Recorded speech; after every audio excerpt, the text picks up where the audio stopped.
Deep dive. Scenario 1. The physical environment that contradicts you every day. This is one of 4 scenarios in a longer protocol, but it stands alone. The foundational ideas this scenario rests on, in one sentence each, so you can land here cold and still have what you need. You are source. Whatever follows the words, I am, becomes what you experience.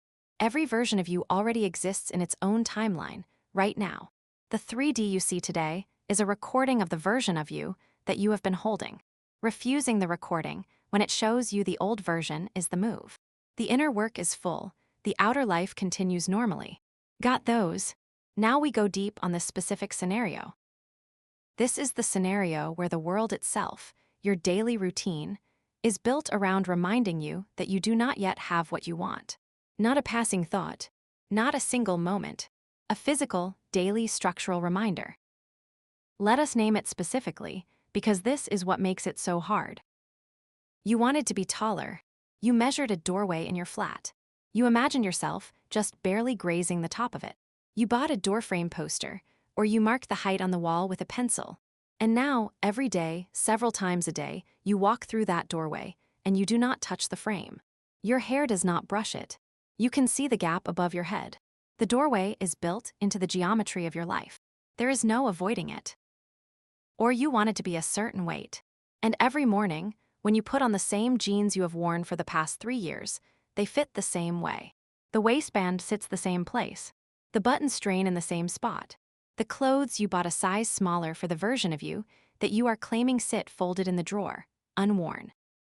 Or you wanted to own that house, that specific house, the one on the corner of the street you walk down to get to work.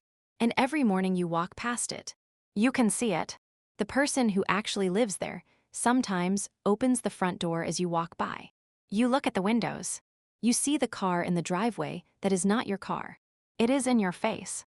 Every single day. Or you wanted to be in a relationship with someone specific, and you have to interact with their flatmate, or their colleague, or their mutual friend in your normal life. You see them at a party. You sit next to them at work. You see their car parked outside.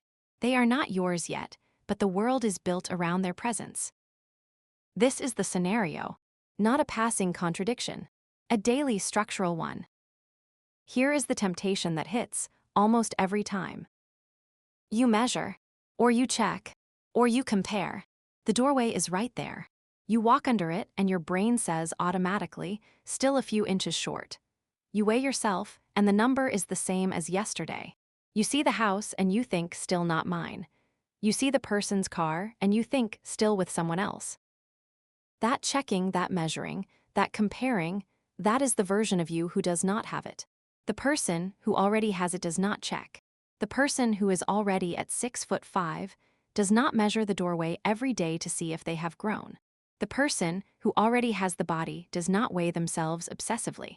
The person who already owns the house does not stare at the windows, wishing they were inside.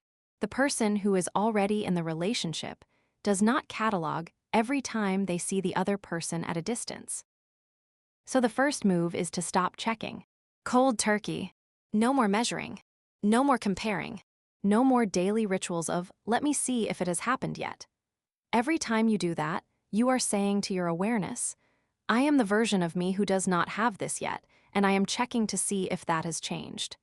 And reality reflects that back faithfully by continuing to be the version where you do not have it. Now, what do you do instead?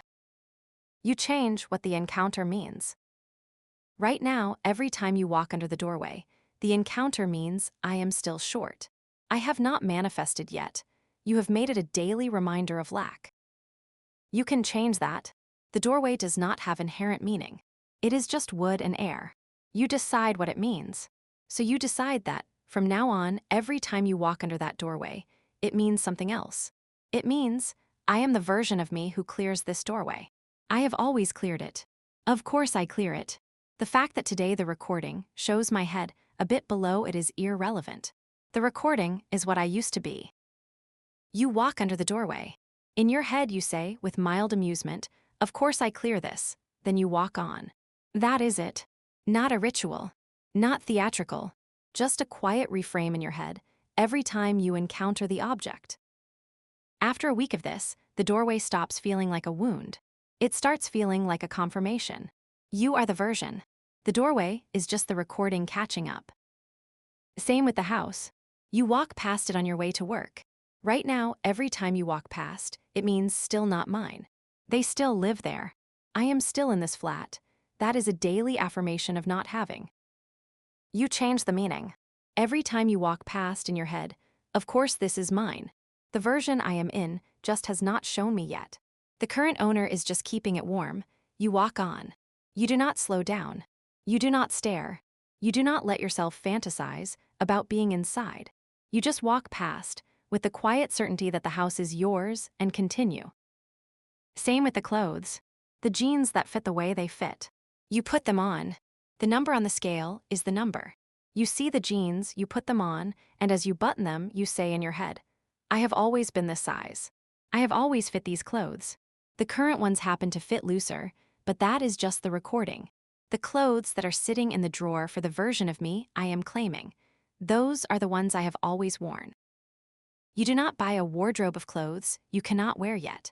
That would be acting in the 3D as if the 4D is true, and that is not the doctrine. You also do not get rid of the clothes that fit you now. You wear what fits. You handle the body that is here. You just do not let the encounter with the current body become a daily story about who you are. Same with the person you are manifesting. You see them at work, or at a party, or in the street. Right now, every encounter is loaded with longing, or with proof that they are not yours yet. You catalog what they are wearing, who they are with, how they looked at you, whether they smiled. You change the meaning. Every time you see them in your head, of course they are mine. The version I am in just has not shown me yet. They are mine, regardless of what they appear to be doing right now. And externally, you act like a person who has them internally, but does not need to chase them externally. You are polite. You are normal. You do not stare. You do not try to engineer an encounter. You do not overmessage. You are calm, you are warm, you are slightly indifferent. The way someone is when they are internally complete. There is one more dimension to this scenario: the cumulative weight of all the daily reminders. Even if you successfully reframe the doorway, the house, the jeans, the person, each individual encounter is mild. You can do the reframe. But if you encounter all of these things every day, plus check your bank account, plus see other people who already have what you want, the cumulative weight wears you down. Not because any single encounter is hard, but because the sheer number of daily contradictions creates an underlying exhaustion of always having to refuse the recording. When you feel that wearing down, that is normal. It is not a sign that the doctrine is failing. It is the sign that the recording you have been holding is long and detailed. The more detail in the old version of you, the more recording there is to play out. The move in that moment is not to push harder. It is to remember the simplest version of the law. The version of you who has it is not constantly refusing the recording because the recording has stopped playing for them. You are still in the period where it is playing. That is the only difference. Stay the version. Let the recording play. Eventually it runs out. To close, the physical environment is the hardest scenario because you cannot escape it. You cannot put down the body. You cannot avoid the doorway. You cannot stop walking past the house. So the work is not to escape the encounter. The work is to change what the encounter means to you every time it happens. Stop measuring. Stop checking. Stop cataloging. Each encounter becomes a chance to declare, not a chance to mourn. The doorway becomes a chance to say, of course I clear this. The mirror becomes a chance to say, I have always been this. The house becomes a chance to say, of course this is mine. The person becomes a chance to say, of course they are mine. Quiet, internal, repeated but not theatrical. Then on with your day. The recording will play. You do not have to engage with what it shows. You just have to keep being the version of you whose recording it is not. Now, take a breath. Carry it with you.